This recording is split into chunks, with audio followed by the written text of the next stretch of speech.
उस समय पर एक चीज समझ में आई कि जब भी आप फेल हो रहे हो जी, तो फिर से आपको फिर से स्टार्ट करना है। स्टार्ट मतलब इस सेंस में आप कह लीजिए कि आपको फिर से तैयारी को एक नया शेप देना पड़ेगा। जितनी बार मैं असफल हुआ हर बार नोट्स नए तरीके से बनाए। मैं ये नहीं कहता कि आप लोग भी बनाएं, लेकिन मूल बात ये है कि आपको अपनी कमियां समझनी है जी कि सर। आखिर आप रुक क्यों रहे थे, प्रीलिम्स में क्यों नहीं हुआ, मेंस में क्यों नहीं हुआ, और लास्ट जो है वो सब ये पूछते हैं कि आपने कितना पैसा कमा रहे हैं। राइट तो सर। सोसाइटी तो जज आपको पैसे से करती है कि आपकी इनकम कितनी है, और सोसाइटी में रिस्पेक्ट भी वैसी मिलती है। बाकी अप्रोच हमेशा इंटीग्रेटेड ही होना चाहिए, क्योंकि अल्टीमेटली क्या होता है कि प्रीलिम्स और इंटरव्यू जो है वो हमारे हाथ में नहीं है। मेरा ये मानना था कि लगातार असफलताओं के बाद में मैंने ये चीज़ भी समझी थी कि यदि मैं असफल हो भी जाऊं, मतलब अंतिम चयन ना भी हो, तो मैं लाइफ में सक्सेसफुल जरूर होऊंगा। हाय एवरीवन, मैं आपका दोस्त कुमार अर्जुन यादव एक बार फिर से आपका स्वागत करता हूं। जैसा कि आपको पता है 2019 का रिजल्ट जारी हो चुका है और हम लगातार टॉपर स्ट्रोक से आपका रूबरू करवा रहे हैं, यानी कि उनकी जो स्टोरी है, उनका जो संघर्ष है आपके समक्ष प्रस्तुत करने की कोशिश कर रहे हैं। तो मैं शुरुआत करने से पहले मेंशन करना चाहूंगा, अगर आप टेलीग्राम चैनल से नहीं जुड़े हैं तो डिस्क्रिप्शन में लिंक दिया गया है, वहां से जुड़ जाइए। जैसा कि हम सर का इंटरव्यू लेने जा रहे हैं, तो सर से जब इंटरव्यू का समाप्ति होगी उसके बाद में सर से उनके जो नोट्स हैं, जैसे आंसर राइटिंग करते थे, तो वो सारे चीज आपको टेलीग्राम पे शेयर कर देंगे। चलिए मैं शुरुआत करता हूँ। हमारे साथ में है शिवेंद्र सिंह गुज्जर सर, जिनका सिलेक्शन 2019 में असिस्टेंट डायरेक्टर के पद पर हुआ है। और मैं शुरुआत करने से पहले आपको बताना चाहूंगा कि जो सर का संघर्ष है, मुझे लगता है, मुझे तो मोटिवेट करता है। मैं काफी लंबे समय से जुड़ा हूँ, तो मैं आपके सामने ऐसी कहानी प्रस्तुत करने जा रहा हूँ।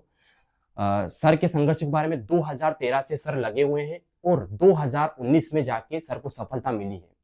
तो इस जो ये संघर्ष की कहानी है, आपको बहुत कुछ सीखने को मिलेगा। चलिए हम शुरुआत करते हैं। सबसे पहले सर को बहुत बहुत शुभकामनाएं, इस समय के बाद आपको ये सफलता हासिल हुई है। तो सर बताइए, आपको कैसा क्या लग रहा है, इतने लंबे समय बाद रिजल्ट जारी हुआ है। जी, सर्वप्रथम आपको धन्यवाद देता हूँ अर्जुन जी, और सभी दर्शकों को भी मैं धन्यवाद देता हूँ। और मेरी जर्नी जो है वो 2013 से शुरू हुई थी, जी सर। जब मैंने अपनी इंजीनियरिंग के दौरान में अंतिम वर्ष में पहली बार पीएससी का पेपर दिया था। और पहली बार तो जब हम लोगों को कुछ जानकारी हुआ नहीं करती थी कि सिलेबस क्या है, उस समय पर एक्ट्स भी आते थे, और स्टार्टिंग में कुछ चीज़ों को समझने में टाइम लगने में थोड़ा सा समय लगा। कि जैसे प्रीलिम्स में मतलब पहली बार तो क्वालिफाई कर नहीं पाए, फिर 14 में दिया, 14 में भी प्रीलिम्स जो है मेरा सिर्फ 1 मार्क से रुका था। जी। उस समय पर जो है वो सी सेट क्वालिफाइंग होता था, ओके। और सी सेट क्वालिफाइंग होता था, साथ ही साथ में ये चीज़ होती थी कि दोनों ही पेपरों को बैलेंस कर पाना थोड़ा चुनौतीपूर्ण था। जी। तो उस समय पर मेरा 1 नंबर से कट ऑफ से रुक गया था। ओके। फिर नेक्स्ट टाइम पर 2015 में मेरा जब पहली बार मेन मतलब प्री क्वालिफाई किया, तो उस समय पर जब प्री का रिजल्ट आया था तो सिर्फ 42 डेज मिले थे मुझे मेंस की प्रिपरेशन करने के अच्छा। लिए। और मैंने 1 महीने के अंदर में शॉर्ट नोट्स बनाकर उसको समराइज्ड वे में पूरा करने की कोशिश करी थी। जी। हालाँकि हुआ ये कि फिर जब मेंस का रिज़ल्ट आया, फिर फाइनल नंबर्स आए, तो उस समय पर मेरे 718 नंबर थे, 718। ओके। तो उस समय पे शायद कट ऑफ जो था वो 740s के आसपास था इंटरव्यू कॉल के लिए। तो मैं थोड़ा-सा दूर था, लेकिन फिर उस समय पर एक चीज़ समझ में आई कि जब भी आप फेल हो रहे हो, जी। तो फिर से आपको फिर से स्टार्ट करना है। स्टार्ट मतलब इस सेंस में आप कह लीजिए कि आपको फिर से तैयारी को एक नया शेप देना पड़ेगा, क्योंकि कहीं न कहीं तो कमी रह ही जाती है। जी।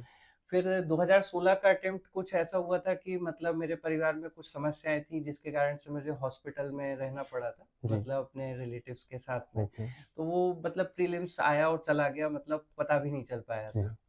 फिर 2017 में भी मेरा प्रीलिम्स क्वालिफाई किया, और उस समय पर जब मेंस दिया तो तब मेरे 719 नंबर आए, जब अच्छा। फाइनल रिजल्ट के बाद में। जी। और उस समय पर कट ऑफ गया था इंटरव्यू कॉल के लिए 720। तो जब तक इंटरव्यू कॉल आया था तो उस समय पर ऐसा लगता था कि आखिर मेरा क्यों नहीं हुआ, क्योंकि मेरे साथ में जितने भी लोग थे सभी का जी। इंटरव्यू कॉल था। तो स्टार्टिंग में मैंने लोगों से पूछा कि आखिर आप क्या करते हैं, कि मेंस की आंसर राइटिंग कैसे होगी, 3 मार्कर्स कैसे लिख रहे हैं, 6 मार्कर्स कैसे लिख रहे हैं। तो पूछता था तो वो लोग भी बताते थे, उस समय पर कुछ इस तरीके से बताते थे जिनका इंटरव्यू कॉल आया था कि हमको बहुत ज़्यादा ज्ञान है, या अच्छा। फिर इस तरीके जी। से कि जी। मतलब आपको ऐसा करना चाहिए वैसा। तो सभी की बातों को स्वीकार करते हुए आगे हम लोग बढ़ते गए। लेकिन जब फाइनल लिस्ट आया जिसमें कि नंबर कितने आए, तो मैं सिर्फ एक नंबर से इंटरव्यू कॉल के लिए रुका था। फिर से एक और बार स्टार्ट करना था बिल्कुल और सर। 2018 का जो प्रीलिम्स था तो उसमें मेरा फिर से सिलेक्शन हुआ और फिर से मैंने मेंस दिया। इस बार मैं एक स्टेप आगे बढ़ते हुए इंटरव्यू के लिए जी। पहुंचा और इस इंटरव्यू में मेरा मेहरा सर के बोर्ड में था और 125 नंबर उस समय पर मिले।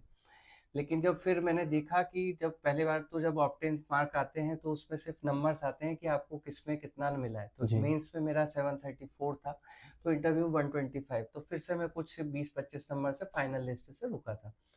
अब प्रश्न यही था कि आखिर कमी कहाँ रही? जी सर, तो बिल्कुल सर। अधिकतर ये होता है कि जब हम इंटरव्यू दे लेते हैं, तो लोगों को ये मानसिकता होती है कि हम इंटरव्यू से बाहर हुए। जी, लेकिन मूल बात ये थी कि मैं मेंस से ही बाहर मेंस हुआ से था, बाहर होते हैं। क्योंकि 734 नंबर जो है वो यदि 50-60 नंबर आप एक्स्ट्रा लेकर आते, जी, तो ज़्यादा बेहतर ज़्यादा कर बेहतर, पाते। बिल्कुल। तो इसी कारण से फिर मैंने अपनी रणनीति को बदला और फिर से मैंने कहा कि मैं फिर से अपने नोट्स रिफ्रेश करूँगा। ओके। तो मैंने बार-बार नोट्स को बनाता चला गया। जितनी बार मैं असफल हुआ, हर बार नोट्स नए तरीके से बनाए। मैं ये नहीं कहता कि आप लोग भी बनाएँ, क्योंकि ऐसा करना सभी के लिए सूटेबल नहीं हो सकता, क्योंकि सबकी अलग-अलग स्ट्रैटेजी है। लेकिन मूल बात ये है कि आपको अपनी कमियाँ समझनी है, जी कि सर। आखिर आप रुक क्यों रहे थे? प्रीलिम्स में क्यों नहीं हुआ?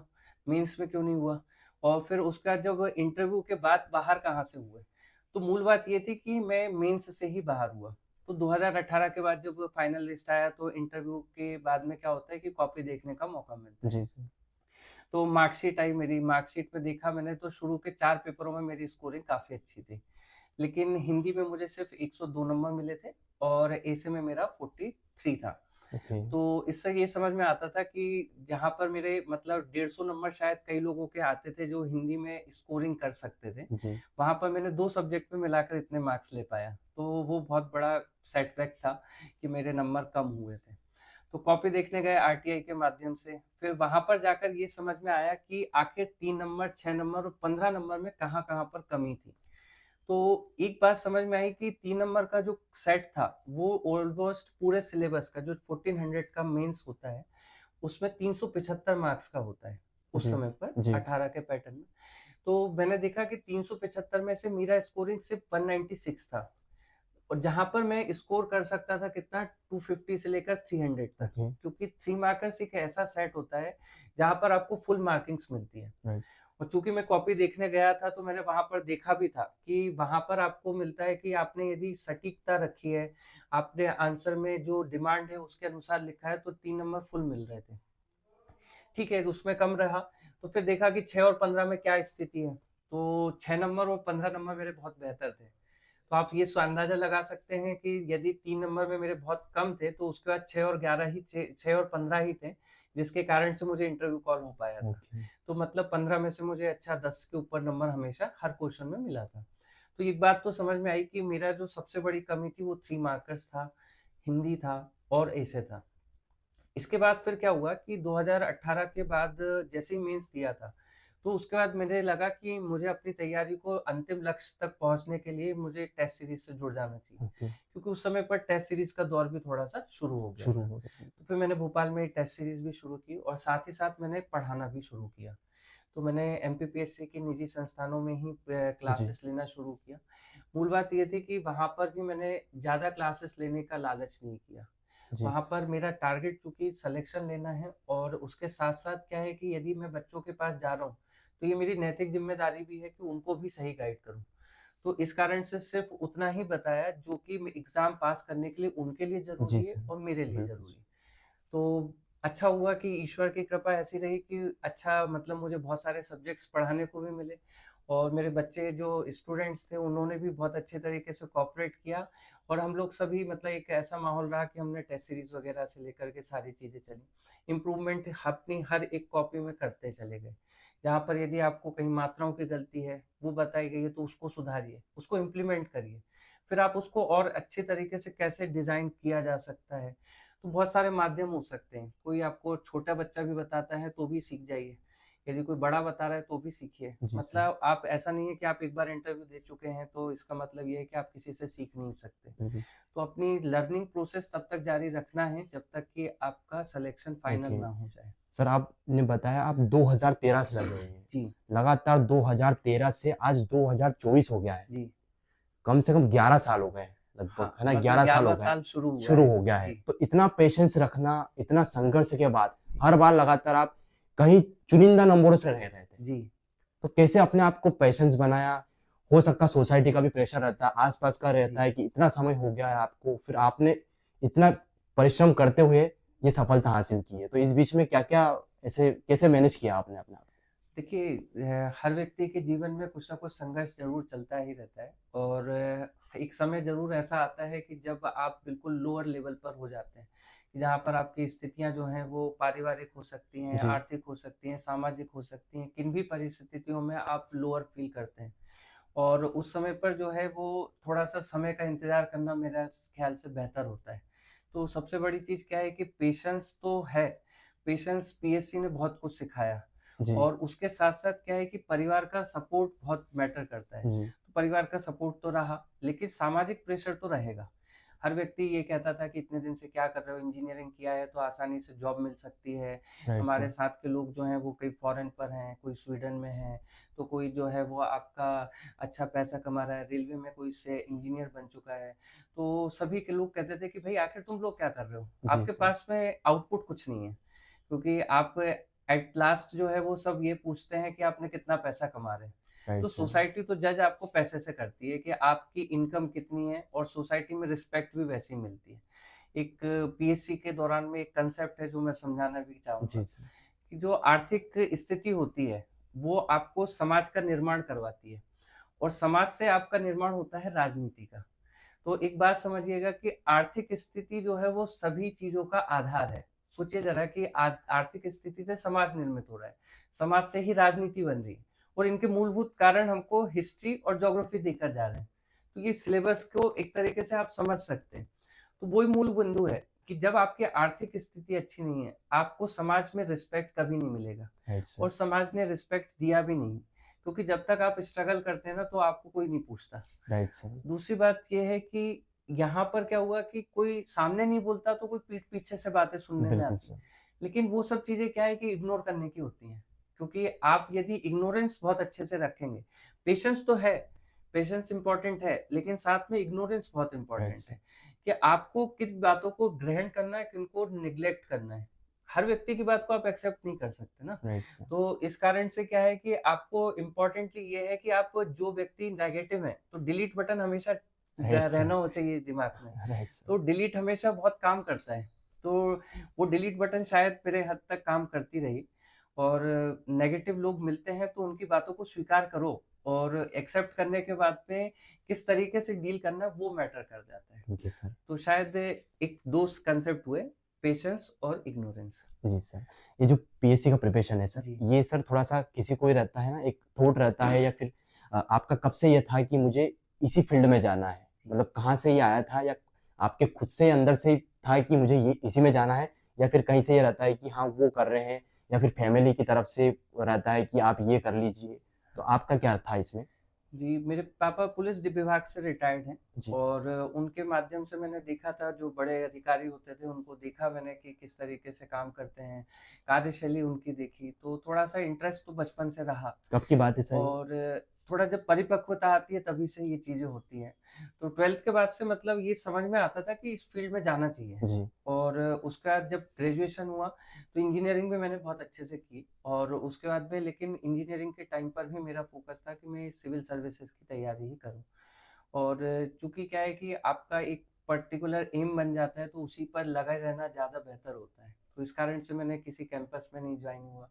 ना ही मैंने किसी प्राइवेट सेक्टर्स में एफर्ट मारने की कोशिश की, तो अपना एक लक्ष्य के प्रति स्टार्टिंग से ही अच्छा रहा। सर ये लक्ष्य तो था ही आपका कि जी, सिविल सर्विस में मुझे जाना है, बट थोड़ा-सा कुछ वो भी रहता है ना एक बैकअप प्लान कि ये भी होना चाहिए अगर इन द फ्यूचर हमने मेहनत की है, बट फिर भी अगर कहीं नहीं हो पाया है, तो उसके साथ में कुछ पैरेलल कुछ सोच रखा था आपने कि देखिए क्या होता है कि जब प्रिपरेशन कोई भी स्टार्ट करता है, तो और मैं आपको एक चीज़ बताता हूँ कि जैसे प्रीलिम्स भी देते हैं हम या जी, मेंस देते हैं, तो प्रीलिम्स में जब 100 एमसीक्यू आते हैं, तो यदि मैं एग्जाम में लगाने बैठूंगा एमसीक्यू में टिक, तो कभी मैं ये मानकर नहीं लगाऊंगा कि ये मैं गलत लगा रहा हूँ राइट सर। ना। मैं तो हमेशा यही मानूंगा ना कि ये सही है सही इसलिए है, लगा रहा हूँ। बिल्कुल बिल्कुल। तो जब आप इस तरीके से लगाते हैं तो इसका मतलब क्या होता है कि आप एक प्री डिटरमाइंड करके रखते हैं कि हमने पेपर दिया है तो हम सेलेक्ट तो जरूर हो ही जाएंगे। तो स्टार्टिंग में कोई बैकअप प्लान होता भी नहीं है। और बाद में क्या है कि थोड़ा सा चीजें, हाँ हो सकता है कि कई लोगों को ये बातें अपनी अपनी व्यक्तिगत स्थिति के हिसाब से होता जी है। सर।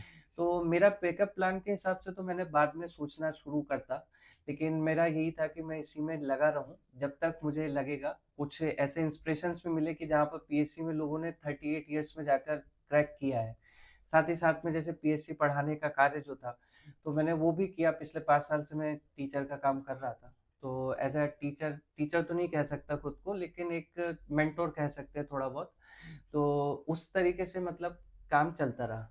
फिर बाद में एमए करने के बाद में इसी लाइन में जाने का सोचते हैं। तो सर आपने मैनेज कैसे किया? आपका टीचिंग का भी था, जी वहाँ पर भी आपको टाइम देना है, जी प्लानिंग के हिसाब से चलना है कि मुझे कल ये क्लास लेना है, देन वहाँ पर ये सब्जेक्ट पढ़ाना है। जी उसके लिए थोड़ा-सा प्रिपेयर भी होना पड़ता है खुद को कि कल ये क्लास लेना है, क्योंकि इतने स्टूडेंट रहते हैं, उनके बिल्कुल सामने हमें प्रत्यक्ष होना है। जी। तो आपने कैसे मैनेज किया था पढ़ाई को, सिविल सर्विसेज़ को और ख़ास करके उनको पढ़ाना भी है, तो कैसे मैनेज देखिए, किया था ये? जब आप पढ़ाने के लिए जाते हो तो आपके पास में दो ऑप्शंस होते हैं। जी, पहला होता है कि पैसा कमाना, और दूसरा होता है कि selection point of view. Right. ठीक है। और पहला, यदि आप पैसा कमाने के लालच में जाते हैं, तो वहां पर क्या होता है कि व्यक्ति थोड़ा सा आगे बढ़ता जाता है और शायद डूबने वाली स्थिति होती है कि पैसे कमाने में थोड़ा सा इंटरेस्ट ज्यादा बढ़ता है। तो मेरा पॉइंट ऑफ व्यू, पहली चीज तो ये क्लियर थी कि मुझे सिलेक्शन लेना है। और साथ ही साथ में यदि मैं पढ़ाने जा रहा हूँ तो ये मेरी एक मोरल रिस्पॉन्सिबिलिटी है कि उनका नुकसान ना हो। तो इस कारण से पहले से प्रिपेयर करके जाते थे। जो नोट्स खुद बनाए वो बच्चों को पूरा डिलीवर किया। और उसके साथ साथ डिलीवर करने के साथ साथ जो जो मेरी असफलताएं थी, जैसे मुझे पता था कि मेरा प्रीलिम्स 1 नंबर से कैसे रुका, तो दूसरी बात है मेंस कैसे रुका। तो एक असफलताएं जो है वो ज्यादा अच्छे तरीके से गाइड कर सकती हैं कि ये चीज तो बिल्कुल नहीं करनी है आपको। तो बच्चों को ये क्लियर बता देते थे कि भाई 3 नंबर 15 नंबर जो है वो सिलेक्शन का आधार है। प्रीलिम्स में कौन कौन से टॉपिक से चीजें आती हैं, तो वो तैयार करके जाते थे ताकि वो क्वेश्चन पूछें तो उनका आंसर दे सके, और उनका भी भला हो और हमारा भी हो साथ में सारी चीजें। बिल्कुल सर। एक चीज़ ये है कि जैसे सर प्री और मेंस 2 पोर्शन होता है। जी आपने जो तैयारी किया था, वो प्री और मेंस को पैरेलल स्टार्ट किया था, मतलब इंटीग्रेटेड तैयारी किया था या फिर प्री को पहले किया था, मेंस को? तो आपकी क्या अप्रोच रहती थी? देन एक और क्वेश्चन ये है मेरा कि जो आयोग में आपका इंटरव्यू हुआ था, उस टाइम शायद आपने मुझे बताया भी था जो जी आपकी राइटिंग को लेकर, जी काफ़ी सुंदर आपको शायद बोर्ड ने तारीफ़ भी किया था जी कि आप इतने सुंदर अक्षरों में जी। कैसे लिखते हैं? तो ये भी बताइएगा मुझे। देखिए, सबसे पहली चीज है कि प्रीलिम्स और मेंस की अलग से तैयारी कुछ नहीं होती। सबसे पहली चीज है कि इंटीग्रेटेड अप्रोच अपनानी पड़ेगी। देखिए, सबसे इम्पोर्टेंट ये है कि आप सिलेबस और प्रीवियस ईयर्स के पेपर को अपने पास में रखिए। मेरी सबसे पहली सलाह ये है, बच्चों को भी मैं यही बोलता था कि सबसे पहले सिलेबस कंठस्थ होना चाहिए। कंठस्थ होना चाहिए मतलब इस सेंस में कि यदि मैंने हिस्ट्री की कॉपी खोल रखी है, जैसे बुक खोल रखी है, राइट। और उसमें यदि आपको एक टॉपिक आता है कि कुछ भी, तो आपको ये पता होना चाहिए कि किस यूनिट में है। जैसे सपोज करिए कि आपको आलमगीरपुर आता है, तो राइट। आलमगीरपुर यदि सिंधु घाटी सभ्यता में है, तो वो मेंस के किस यूनिट में है और किस जगह से वो क्वेश्चन कितने लेवल तक का पूछ सकता है। तो आलमगीरपुर एक हड़प्पा की स्थल है, तो वो 3 नंबर से ज्यादा का क्वेश्चन शायद नहीं पूछेगा। तो ये चीज हमको थोड़ा सा क्लियर करना पड़ता है इन दो चीजों से। उसके बाद में क्या है कि प्री और मेंस की बहुत सारी यूनिट ऐसी हैं जो दोनों में कॉमनली चल रही हैं, और दोनों में जब कॉमन चल रही हैं तो आप उसको अलग करके क्यों पढ़ रहे हैं। Right sir. ठीक। और अब रही बात यह है कि आप जब प्रीलिम्स का नोटिफिकेशन आता है तो एक फैक्ट्स के लिए थोड़ा सा एफर्ट एक्स्ट्रा बढ़ा दें। बाकी अप्रोच हमेशा इंटीग्रेटेड ही होना चाहिए, क्योंकि अल्टीमेटली क्या होता है कि प्रीलिम्स और इंटरव्यू जो है वो हमारे हाथ में नहीं है। प्रीलिम्स में मतलब एक तरीके से हाथ में इस तरीके से नहीं होता कि आपने नॉलेज दी, सब कुछ हुआ, लेकिन इंपॉर्टेंट बात ये होती है कि आपका क्या होगा कि प्रीलिम्स में एक क्वेश्चंस आए हैं और आपने कितना टिक कर पा रहे हैं वो 2 घंटे का खेल बताएगा राइट। आपको। मेंस लेकिन सिर्फ आपके हाथ में, मेंस के अलावा कुछ भी हाथ में नहीं है, तो इस कारण से मेंस पर ज्यादा फोकस तो रखना पड़ेगा। तो 70-30 का रेशो कर सकते हैं, अपने अपने कैलिबर के हिसाब से लोग डिसाइड कर सकते हैं उस चीज को। ओके। मेंस का जब एग्ज़ाम होता है, जी हाल ही में आपने अभी वापस से मेंस जी दिया है, तो जो प्रेशर होता है वहाँ का, जी वो हैंडल करना थोड़ा सा मुश्किल होता है। अगर वहाँ पे आपने प्रेशर हैंडल कर लिया, जी, हो सकता है आपका सिलेक्शन के चांसेस बढ़ जाते हैं। तो बिल्कुल। आप कैसे डील करते थे? क्योंकि ये एस्पिरेंट के लिए बहुत ज़्यादा हेल्पफुल रहेगा अगर ये आप, क्योंकि आपका इतना अनुभव है, तो जी। शेयर करिए। देखिए, मेरा ये मानना है, पहली चीज़ मैं आपको प्रीलिम से ही स्टार्ट करके बताता हूँ फिर से, कि पूरा जो पीएससी का खेल है वो साढ़े 21 घंटे का मानूँगा मैं। साढ़े 21 घंटे कैसे होंगे उसको समझिएगा। प्रीलिम्स के 4 घंटे, भले ही सीसेट क्वालिफाइंग नेचर का होता है, लेकिन सीसेट के 2 घंटे और 2 घंटे आपका जीएस का प्रेशर। उसके बाद में क्या होता है कि मेंस जो है वो 17 घंटे का खेल है, लगातार 6 दिन का। तो आप उस समय पर अपने मेंटल स्टेबिलिटी को कितना रख पा रहे हो, वो सबसे ज़्यादा मैटर करता है। अब वो मेंटल स्टेबिलिटी कैसे होगी? प्रैक्टिस से। तो आप जितना ज़्यादा मेंस में लिखेंगे, जो आपने अभी राइटिंग के बारे में भी बात जी की, सर। तो राइटिंग और जो स्टेमिना है या मेंटल स्टेबिलिटी है, वो बहुत ज़्यादा प्रैक्टिस से होगी। आप कंटिन्यूटी में जो है वो प्रैक्टिस करिए। जैसे जब भी क्या होता है कि लोग टेस्ट सीरीज लगाते हैं, टेस्ट सीरीज तो लगाइए, मतलब वो अच्छा है कि आपको एनालिसिस करने के लिए ज़रूरत पड़ती है। लेकिन टेस्ट सीरीज के साथ साथ क्या करना है वो इम्पोर्टेंट होता है। टेस्ट सीरीज के मॉड्यूल कैसे होते हैं कि एक हफ्ते में आपको एक पेपर देना है या एक हफ्ते में 2 पेपर देना है। राइट। तो आपकी ये होना चाहिए कि आप खुद के स्तर पर डेली 1.5 घंटे का पेपर खुद बनाओ, वो खुद लिखो, वो खुद एवोल्यूशन करो। क्योंकि उससे होता क्या है कि आपको खुद भी पता चलता है कि मैंने क्या लिख कर आया हूँ। जैसे मैंने गलती की है तो मुझे दिख जाएगी कि मैंने गलती की है। Right sir. है ना? और फिर उसके बाद आपके कोई भी जो सीनियर्स हैं, टीचर्स हैं, जो भी मतलब मिलते हैं, जो भी व्यक्ति से आपको लगता है, फ्रेंड्स भी हो सकते हैं, उनको आप दिखाइए कि क्या हमने इसमें और सुधार कर सकते हैं। तो जहाँ से ज्ञान मिल रहा है ले लीजिए। ठीक है सर, थोड़ा-सा आप जी, मुझे इंटरव्यू के बारे में बता दीजिए। जी। इंटरव्यू आपका कैसा क्या रहा था? और कैसे प्रश्न पूछे गए थे? क्या माहौल था? आपने कैसे डील किया? कैसे हैंडल किया? वहाँ पे क्वेश्चन का जो होता है एक्चुअली रैंडम आते हैं, मतलब हैंडल करना थोड़ा-सा, अगर वहाँ का प्रेशर आपने हैंडल कर लिया तो अच्छा रहता है आपके लिए। जी। मेरा इंटरव्यू वो जो था वो शर्मा सर जी के बोर्ड में था और 11 सितंबर को मेरा इंटरव्यू हुआ था। और उस समय पर मेरे से ये क्वेश्चन, सबसे पहले चीज़ ये देखा था कि उन्होंने डेफ फॉर्म में देखते हुए कहा कि आपकी राइटिंग बहुत सुंदर है। जी सर। फिर उन्होंने बहुत कॉम्प्लीमेंट दिया उसमें और फिर उसके बाद उन्होंने ये क्वेश्चन पूछा कि आप 2013 से कर क्या रहे हैं?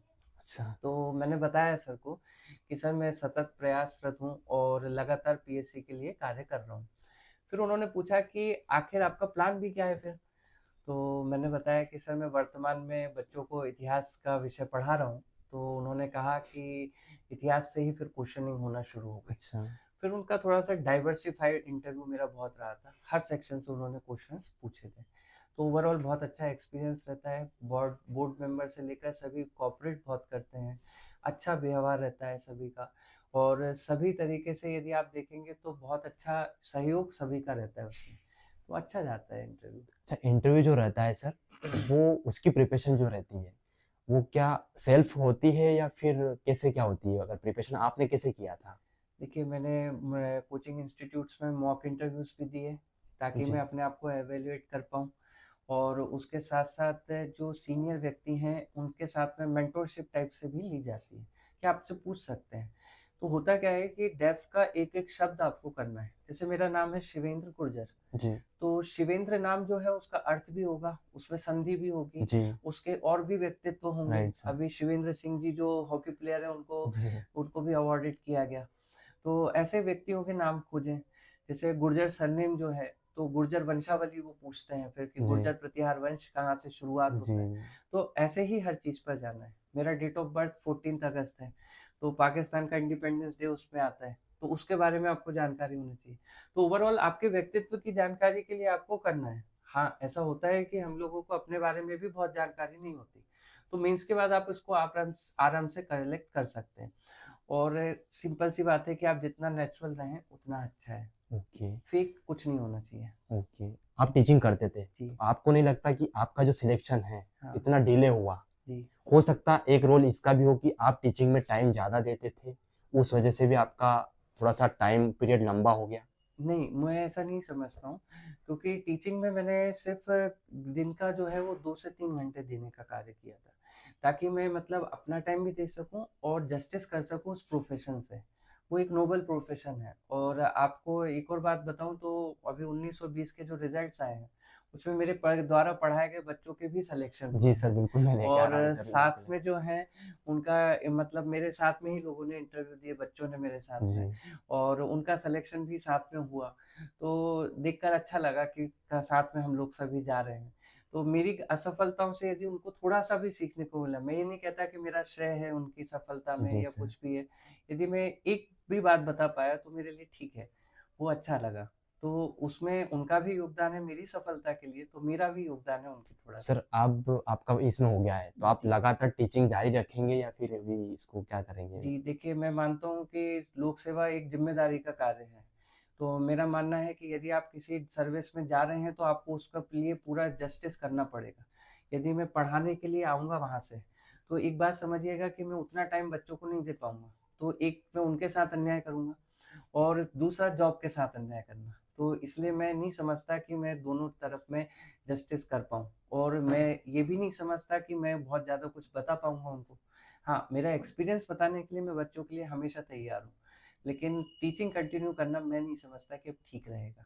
अगर आपको प्री, मेंस और इंटरव्यू तीनों में से कोई सी अपॉर्चुनिटी दी जाए जी। कि आपको इसमें से एक ऑप्शन लेना है, 3 में से 1 लेना है और इसी से अगर इस पे काम करेंगे तो आपका सिलेक्शन हो जाएगा। हुँ। तो आप किस पे जाएँगे? मैं सिर्फ़ मेंस को बोलूँगा। मेंस को? जी, उसका कारण मैं बताता हूँ कि यदि आप मेंस की प्रॉपर तैयारी करते हो, तो प्रीलिम्स में आपको थोड़ा-सा कम एफर्ट लगाकर आप प्रीलिम्स क्वालीफाई कर जाएँगे। जी, ठीक, दूसरी बात ये बस उसमें प्रैक्टिस एमसीक्यू वगैरह की ज़्यादा करने पड़ेगा। दूसरी बात है कि इंटरव्यू में भी मेंस के ही आधार पर आपका क्या होगा कि क्वेश्चनिंग वगैरह जो है वो आपके नॉलेज लेवल से लेकर के आपके व्यक्तित्व से लेकर जाएगी। तो मेंस आपको वो कॉन्फिडेंस देगा जो आपको इंटरव्यू भी फेस करने को देगा। तो मेंस जो है वो आप एक तरीके से समझ सकते हैं कि वो सैंडविच का आलू है जिसके बिना सैंडविच अधूरी है। जी सर। तो वैसा ही है। तो वो बहुत इम्पोर्टेंट सेक्शंस है, और आपका सिलेक्शन भी मेंस पर ही होता है। मेरा मानना तो ये है, और फिर इंटरव्यू जो है वो आपको रैंक अच्छी दिलवाने का कार्य करता है। तो मेंस आपको सेलेक्ट करवाएगा, रैंक आपको इंटरव्यू निर्धारित करता है। अच्छा जैसे आपकी जो राइटिंग थी, जी, काफ़ी सुंदर थी, मैंने मेंशन भी किया। जी, जी, तो क्या उसका रोल भी होता है क्या मेंस में मतलब जी। कुछ इफ़ेक्ट पड़ता है क्या? देखिए, मेंस का एक सिंपल सा कांसेप्ट है कि राइटिंग हमेशा ऐसी होनी चाहिए जो सामने वाले को कष्ट ना दे। यदि आप जी सर। सामने वाले को कष्ट दे रहे हैं पढ़ने के लिए तो वो इंटरेस्ट नहीं लेगा। जी सर। तो इतनी हो कि सामने वाले को पढ़ने में आए। हाँ, बहुत ज़्यादा अच्छा भी नहीं है कि आप बहुत सजावट करके लिखना है आपको, नॉर्मल भी चलेगा, बस समझ में आना चाहिए, वर्ड टू वर्ड क्लियर हो। सामने वाले को कष्ट नहीं देना, नहीं तो वो हमको कष्ट देता है। जी सर जी। और मेंस आपका कंप्लीट होता था पेपर एग्ज़ाम टाइम पे मतलब पेपर पूरे कंप्लीट होते थे या छूट जाते थे? देखिए, मेंस में मैंने जितनी भी बार मेंस दिया है, मेरा मेंस में कभी पेपर नहीं छूटा। उसका मैं एक स्ट्रैटेजी बताने की कोशिश करता हूँ जी, कि ये मेरा तरीका हो सकता है, इसके लिए भी मैं बता दूँ कि आप जब प्रैक्टिस करते हो, टेस्ट सीरीज़ प्रैक्टिस करते हैं, घर में प्रैक्टिस करते हैं, तो पेपर में क्या हो रहा है कि वर्तमान पैटर्न के हिसाब से यदि मैं बताऊँ, तो अभी 60 क्वेश्चन्स आ रहे हैं पार्ट ए और पार्ट बी में 3 घंटे में। जी, अब इसमें जो है वो 30 क्वेश्चन जो है वो सिंपल सी बात है किसके हैं, 3 मार्कर्स के। तो होता क्या है कि आपको ये मैनेज करना है कि कितना टाइम में हमको क्या करना है। मेरा क्या होता था कि मैं 15 मिनट का स्लॉट तैयार करके रखता था 3 मार्कर्स के लिए फर्स्ट पार्ट का। सेकंड फर्स्ट पार्ट का ही फिर मैं क्या करता था कि 5 मार्कर्स जो अभी प्रेजेंट पैटर्न में और पहले के 6 मार्कर्स, तो उनके 5 से 6 क्वेश्चंस में खत्म कर देता था। तो ये मेरा एक हाफ सेक्शन हो गया। तो अब मैंने 5 और 6 नंबर के 4 क्वेश्चन छोड़ के रख दिए। ठीक, अब उसके बाद मैंने पार्ट बी उठाया। ठीक है, ये हर व्यक्ति नहीं करेगा, लेकिन वो अपने अपने स्ट्रेटेजी के हिसाब से आप कर सकते हैं। मैंने सेकंड पार्ट के भी इतना ही सेक्शन कर लिया, 3 मार्कर्स और 6 मार्कर्स के 4 या 5 क्वेश्चंस या 6 क्वेश्चंस तक। इसके बाद फिर मैं डायरेक्ट लिखता था दोनों ही पार्ट के 15 मार्कर्स या 11 मार्कर्स। तो इससे क्या होता था कि मेरा एक मैक्सिमम सेक्शन खत्म हो जाता था। इससे बेनिफिट ये होता था कि 3 मार्कर्स यदि आप लास्ट में अटेम्प्ट करते हो, 1.5 घंटे के बाद, तो हो सकता है कि पार्ट बी के 3 मार्कर्स कहीं न कहीं गड़बड़ हो जाए। जल्दी में गड़बड़ हो सकते हैं, टाइम के कारण हो सकते हैं, और 15 मार्कर्स या 11 मार्कर्स यदि आपका गड़बड़ होता है, सिलेक्शन वहीं पर रुकता है। अब लास्ट का 15-20 मिनट मैं अपने लिए स्पेयर में रखता था कि वो 8 क्वेश्चंस जो 5 या 6 नंबर के छूटे, अच्छा, तो उसमें थोड़ा-थोड़ा भी आप करके लिखेंगे ना तो चीज़ें बैलेंस हो जाती हैं। तो ये स्ट्रैटेजी आप अपने हिसाब से बना सकते हैं। आप एक बार ट्राई करके देखिए कि 3 मार्कर्स पहले करें, फिर सीधे 11 मार्क के करें। कब करना है? टेस्ट में। और फिर जो बेस्ट पॉसिबल रहेगा मेरे बताए अनुसार आप चल सकते हो, आप अपने हिसाब से स्ट्रेटेजी बना सकते हैं। तो जो आपके लिए बेस्ट टाइम मैनेजमेंट का फंडा रहेगा उसको आप प्रैक्टिस में ही निपटा लीजिए, और फिर जब फाइनल आएगा तो उसको वही स्ट्रेटेजी के साथ आप लागू करें। तो इससे टाइम मैनेजमेंट हो जाता है। और अभी 2021 के पेपर जब हुए थे तो उस समय पर कॉपी काफ़ी छोटी आई थी, तो मेंस के दौरान में मैंने वो 2.5 घंटे में पेपर ख़त्म कर दिया था, क्योंकि 19 की स्पीड काफ़ी कुछ मेंटेन थी। इस बार जो 2022 के मेंस हुए तो उसमें तो स्पेस ज़्यादा रहा, तब भी 5 मिनट का स्पेस सर वो स्पेस का जो रहा था वो पूरा फिल किया था आपने, मतलब 5 नंबर वाला जो था पूरा पेज, या फिर ये क्योंकि उसमें डिपेंड करता है, कई सारों को डाउट है जी। तो ये डिपेंड करता है कि आप अपने शब्द लिमिट कितनी रख रहे हैं। तो यदि आप वैसे ओवर एंड ऑल कहा जाए तो आप 50 शब्द ही लिखेंगे उसमें, उसके लिए आप पूरा स्पेस का यूटिलाइज कर सकते हो। वो आपने सुना ही होगा, फ्लो चार्ट, मैपिंग और एक्सेट्रा, ये सारी चीज़ों का यूज़ करके आप कर सकते हैं। इस ओवरऑल जर्नी से लगातार 2014 से 2024 की जो जर्नी रही है, इस सिविल सर्विसेज से आपने क्या सीखा, आपके जीवन में क्या परिवर्तन हुआ इससे? देखिए, सबसे पहली चीज़ जो सिविल सर्विसेज की तैयारी सिखाती है वो आपको ओवरऑल व्यक्तित्व के में विकास के लिए इम्पॉर्टेंट है। ये आपको हर सब्जेक्ट की नॉलेज देता है। मेरा ये मानना था कि लगातार असफलताओं के बाद में मैंने ये चीज़ भी समझी थी कि यदि मैं असफल हो भी जाऊँ, मतलब अंतिम चयन ना भी हो, तो मैं लाइफ में सक्सेसफुल ज़रूर होऊंगा। और ये जर्नी जो है वो यही सिखाती है। आपको हिस्ट्री की जो जानकारी है, ज्योग्राफी की है, तो आपका नॉलेज कभी वेस्ट नहीं जाने वाला। और लगातार पढ़िए, अच्छा पढ़िए।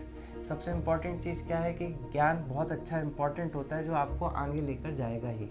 तो ये सबसे इम्पॉर्टेंट चीज़ सीखी। तो असफलता में भी सफलता है, और सफलता तो फिर देखने के नज़रिए हैं, तो वो किसकी दृष्टिकोण से देखा जा रहा है उस पर भी मैटर करता है। ओके, बहुत बहुत धन्यवाद सर, काफ़ी अच्छा लगा मुझे। लंबे समय से इंतज़ार था सर का इंटरव्यू लेने की, क्योंकि आयोग में भी जब सर मिले थे तो सर का मैंने यही कोशिश थी कि सर का इस लिस्ट में नाम होगा और सिलेक्शन ज़रूर होगा, तो वही हुआ। और हमारी अग्रिम शुभकामनाएं कि आप जो भी आपका लक्ष्य है वो जल्द से जल्द मिलेगा आपको। बहुत बहुत शुभकामनाएं। और आप चैनल पर नहीं, अभी तक आपने चैनल को सब्सक्राइब नहीं किया है तो सब्सक्राइब कर दिए और वीडियो को लाइक कर दिए। अभी तक टेलीग्राम चैनल ज्वाइन नहीं किया है तो डिस्क्रिप्शन में लिंक दिया गया है, क्योंकि सर की जो कॉपी है, नोट्स हैं, मैं शेयर कर दूंगा। एक बार सर की आप जो कॉपी है एक बार ज़रूर देखिएगा, आपको समय मिले ज़रूर देखिएगा, क्योंकि सर की जो हैंड राइटिंग है आप खुद देख लेंगे कि जो गूगल का QR कोड रहता है ना, वो खुद स्कैन करके इनके जो वर्ड है वो पढ़ लेगा। तो बस एंड करना चाहूँगा। आपको ये वीडियो कैसा लगा? बहुत बहुत धन्यवाद सर। बहुत धन्यवाद।